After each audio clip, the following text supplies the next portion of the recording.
지금 우리가 사용하고 있는 달력으로는 연말까지 한 달하고 한 주 정도가 더 남아 있습니다.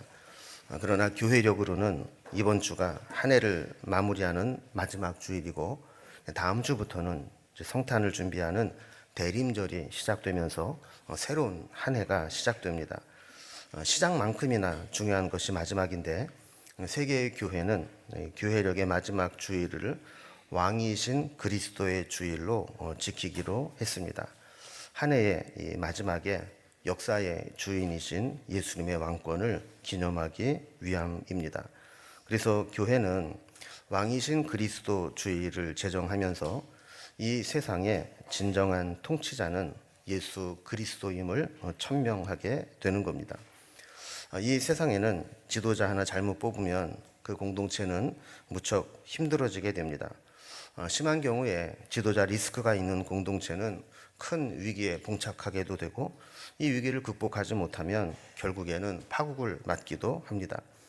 언제 끝날지 모르지만 트럼프 대통령이 촉발시킨 미국의 관세 전쟁은 전 세계를 흔들어 놓았습니다. 결과적으로 이것이 나중에 자국인 미국에게조차 기회가 될지 위기가 될지 모르는 상황이 되었습니다. 일본은 어떻습니까? 일본의 다카이치 총리의 대만 발언으로 촉발된 중일 갈등은 또 어떤 결과를 가져올지 촉각을 세우고 지켜보고 있습니다. 우리나라는 어떠한가요? 누가 대통령이 되느냐, 어떤 정책을 쓰느냐에 따라서 국가의 운명이 좌우되는 경우가 생기게 됩니다. 오늘 본문도 마찬가지입니다. 누가 왕이 되느냐, 이게 얼마나 중요한가를 보여주고 있습니다. 예레미야가 말씀을 받을 때 유다의 상황은 남유다가 멸망하기 직전이었습니다. 영적으로 신앙 개혁을 일으켰던 마지막 왕 요시야가 죽고 난 이후에 유다는 급속도로 혼란의 소용돌이에 빠지게 되고 몰락하게 됩니다. 우리나라로 비유를 든다면 구한말의 격변기와도 같습니다.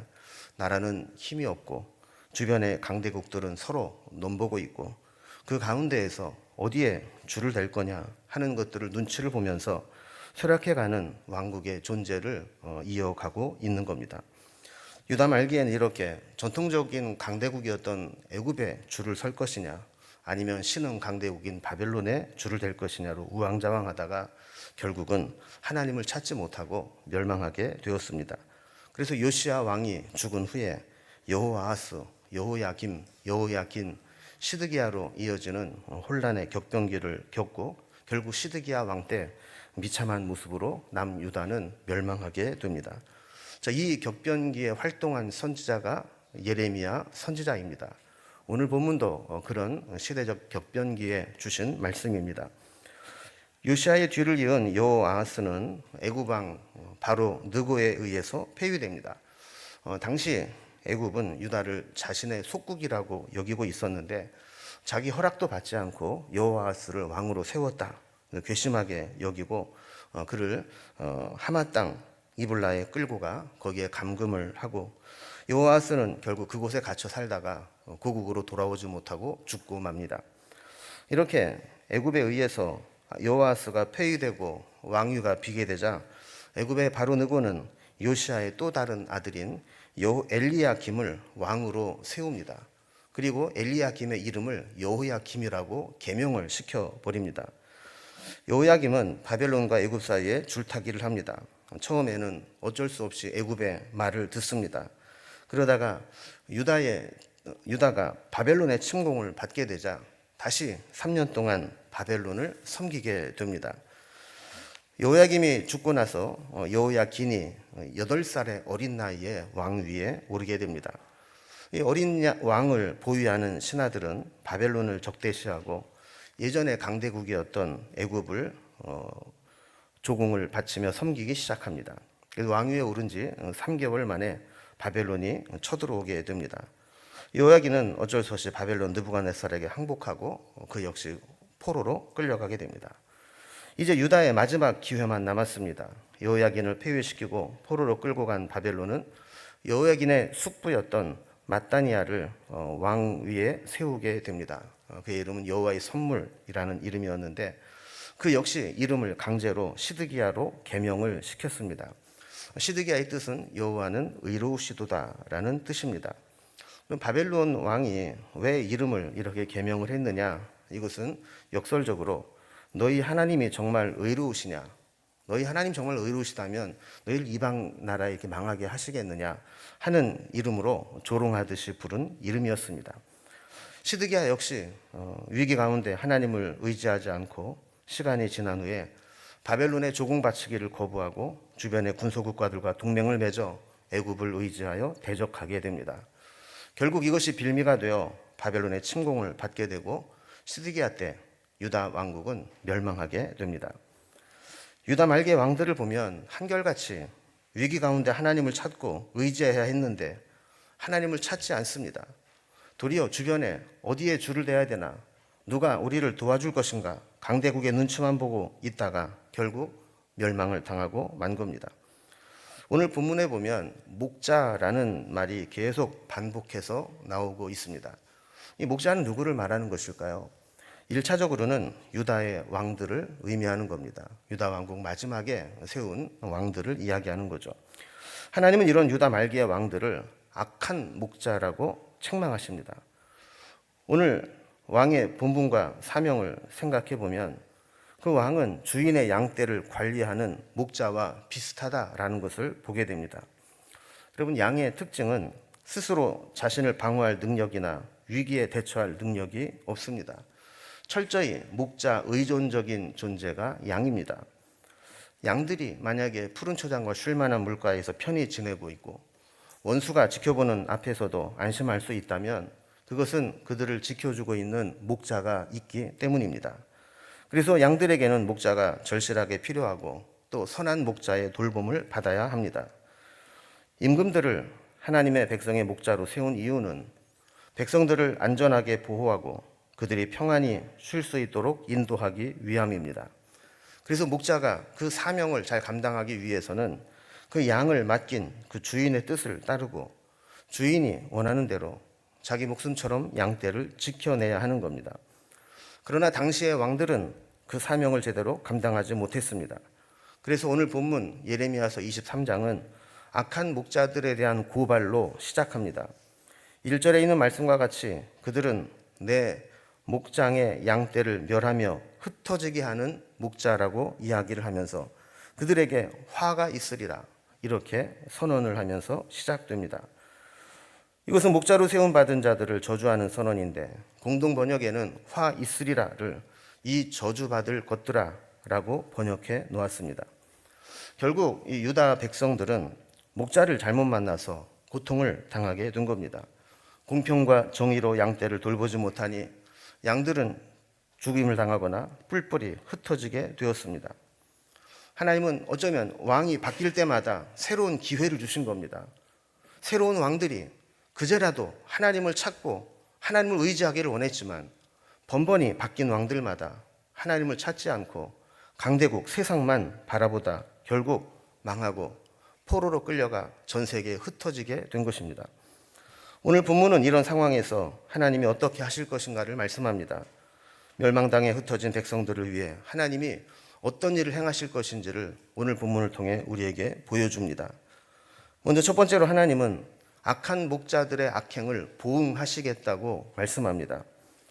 하나님은 하나님이 맡기신 양무리를 그릇된 길로 인도한, 그래서 멸망하고 흩어지게 방치한 무책임하고 악한 목자들에게 책임을 묻고 철저히 보응하시겠다고 말씀합니다.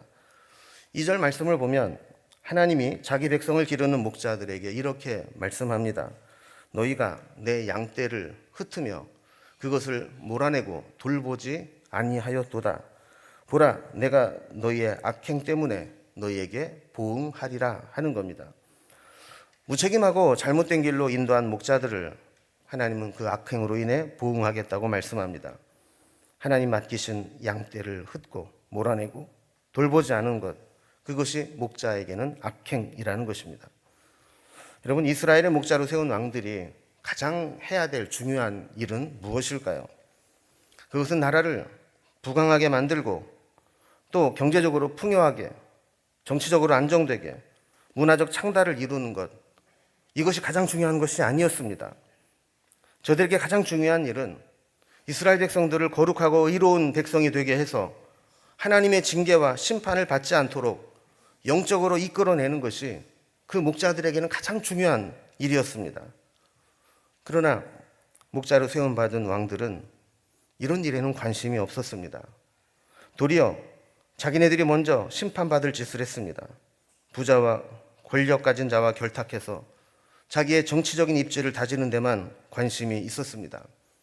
우상을 숭배하고 부정부패에 앞장섰습니다. 하나님을 의지하고 하나님께 집중해야 될 때 그렇게 하지 못했습니다.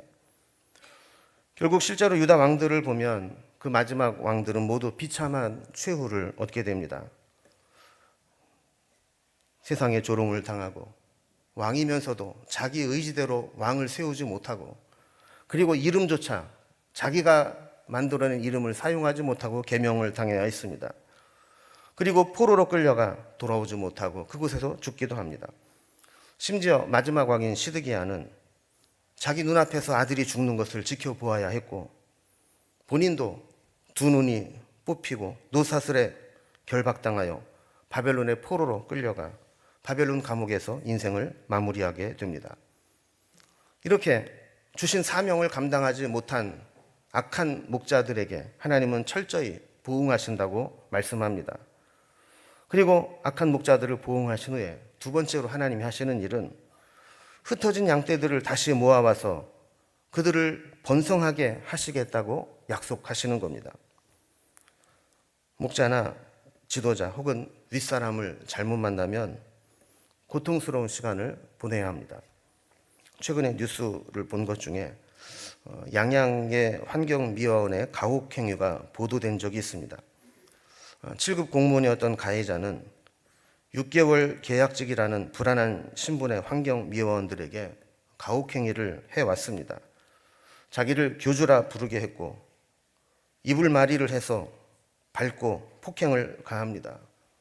왜 그러나 그랬더니 자기가 산 주식이 떨어지는데 이렇게 밟아야 바닥을 치고 올라가기 때문이라는 겁니다.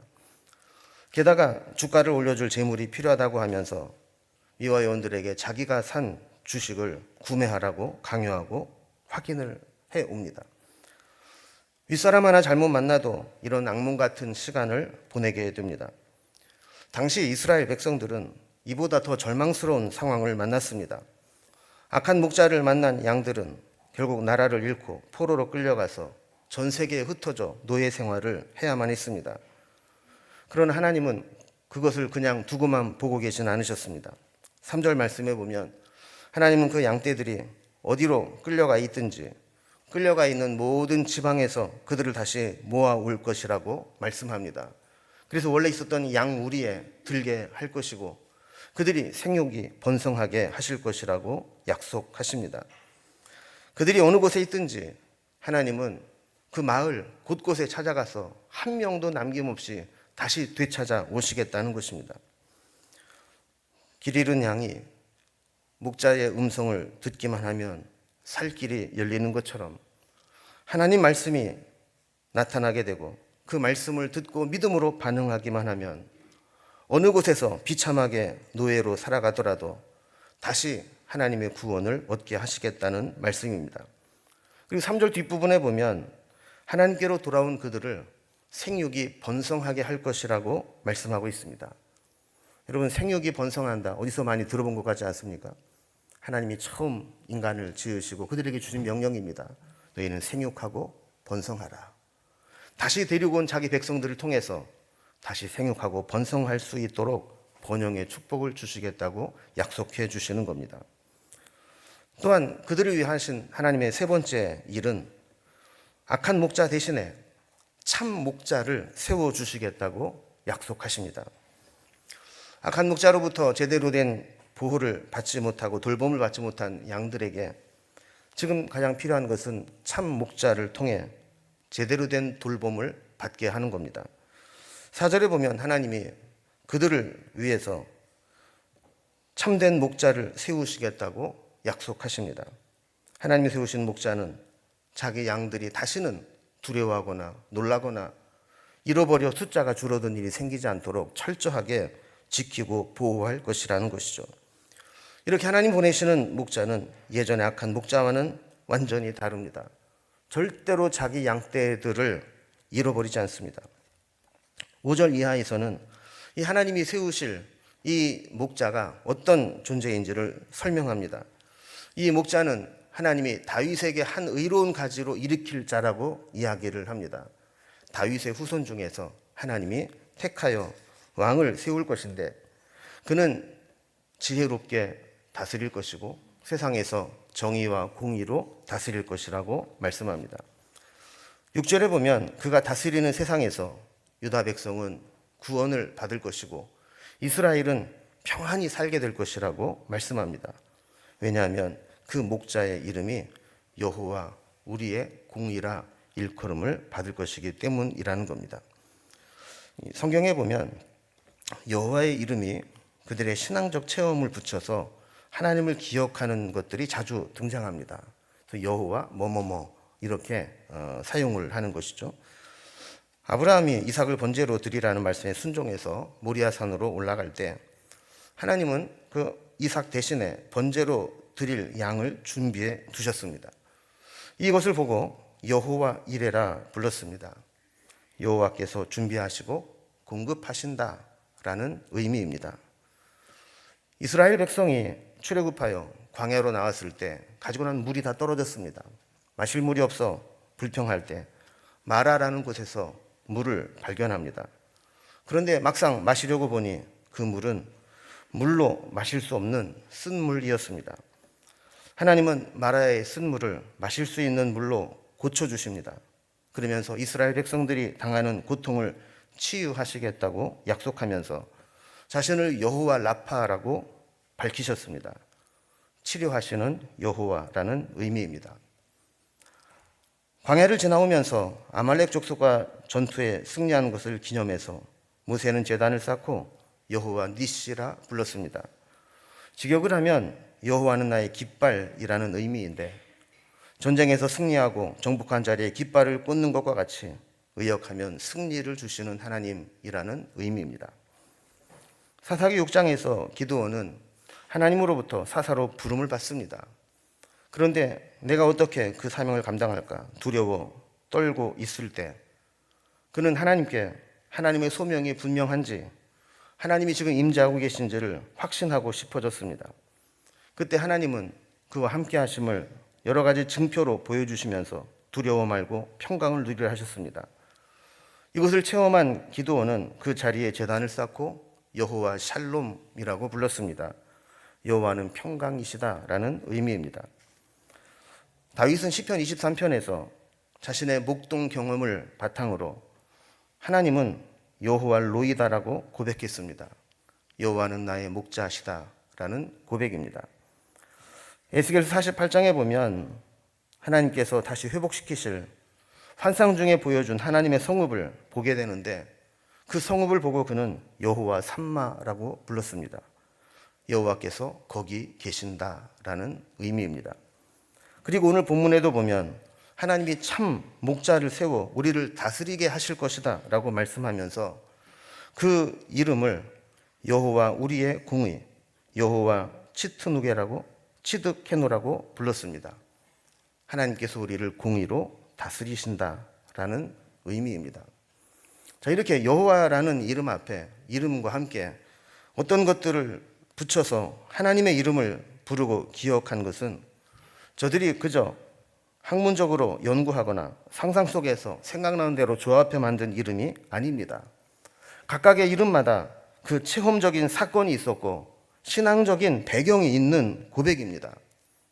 하나님께서 자신의 이름을 걸고 나는 이런 하나님이다라고 약속하셨다라고 하는 것은 지금도 그리고 언제든지 우리가 그 이름을 부르고 믿음으로 선포하면 하나님은 변함없이 그 이름의 능력을 우리에게 베풀어 주시겠다는 약속입니다.